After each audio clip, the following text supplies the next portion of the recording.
एक दिन नदी के तीरे जात रहनी धीरे धीरे।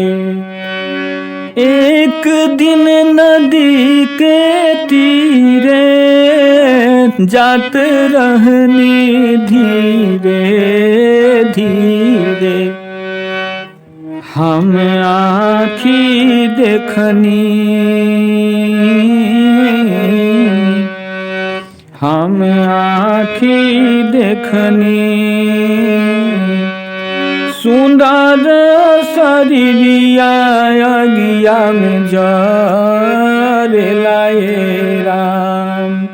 हम आँखी देखनी,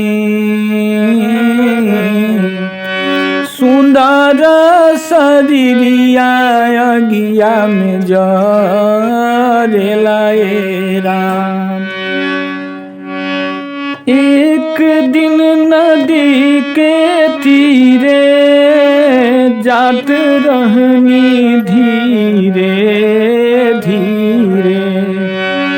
एक दिन नदी के तीरे जात रहनी धीरे धीरे।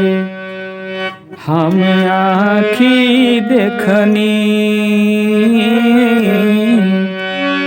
सुंदर शरीरिया अगिया में जरेला ये राम। हम आँखी देखनी, सुंदर शरीरिया अगिया में जरेला ये